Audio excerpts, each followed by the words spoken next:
ทีแล้วก็สังเกตความแรงและความสม่ำเสมอต่อไปการนับการหายใจวางมือในลักษณะเดียวกับการตรวจชีพจรให้สังเกตการหายใจทำต่อจากการตรวจชีพจรทันทีโดยให้ผู้ป่วยรู้ตัวนับให้ครบ1 นาทีโดยดูจากการขยายตัวของกระดูกซี่โครงกระบังลมบริเวณหน้าอกสังเกตความตื้นลึกความสม่ำเสมอและสังเกตลักษณะของการหายใจค่ะ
การวัดความดันโลหิต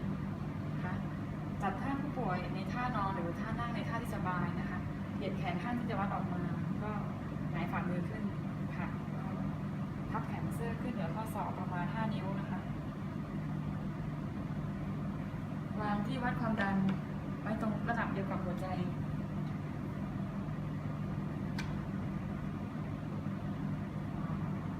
ใช้ที่พัน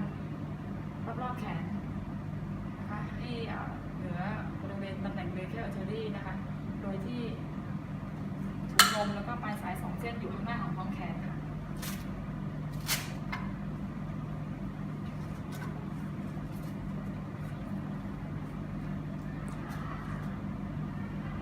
พันให้พอดีนะคะไม่แน่นหรือหล่นจนเกินไปดึงปลายสายให้เรียบร้อยค่ะเช็ดทำความสะอาดหูฟังและแป้นเครื่องฟังตรวจด้วยสำลีแอลกอฮอล์ 70%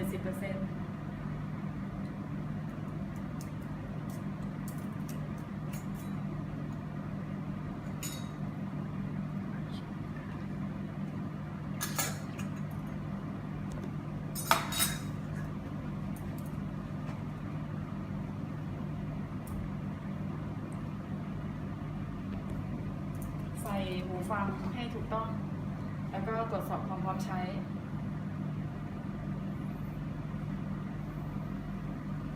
คำชีพจรตรงตำแหน่งเบเคิลอาร์เทอรี่ตำแหน่งที่เต้นแรงที่สุดปิดลิ้นบีบลูกยางด้วยอุ้งมือเพื่อเพิ่มแรงดันในเครื่องมือให้ระดับประหลอดขึ้นสูงเท่ากับความดันของซิสโตลิกจากจุดที่คำเป็นจุดที่คำชีพจรไม่ได้แล้วบวกไปอีก30ประมาณ150-180 มิลลิเมตรประหลอด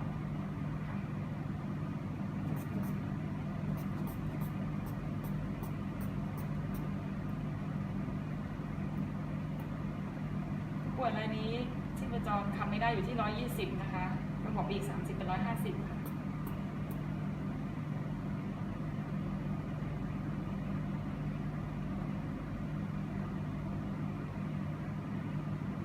ใช้แป้นวางตำแหน่งกดเบาๆให้แนบกับผิวหนังผู้ป่วยปล่อยลมออกจากลูกยางเพื่อฟังเสียงความดันซิสโตลิกและไดอะสโตลิกค่ะขณะปล่อยให้สายตาอยู่ในระดับเดียวกับมาตรการที่จะอ่านค่า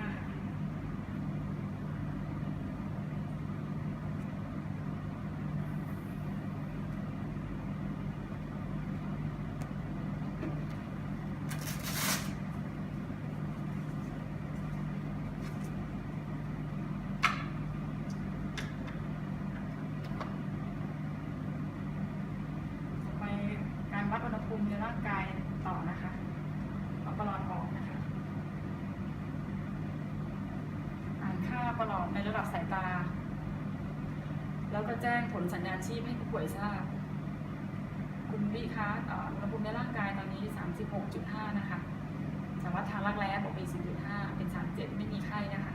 ชีพจรเต้น 72 ครั้งต่อนาทีปกติดีค่ะหายใจ 20 ครั้งต่อนาทีความดัน 110/70 ค่ะปกติดีค่ะ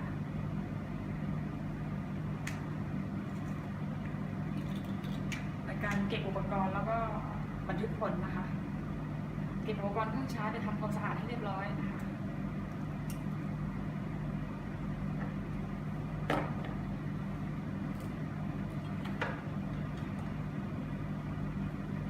ล้างมือให้สะอาด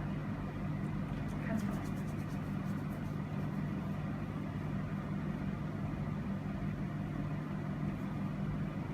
บันทึกTPRDP ลงในฟอร์มประหลอดค่ะ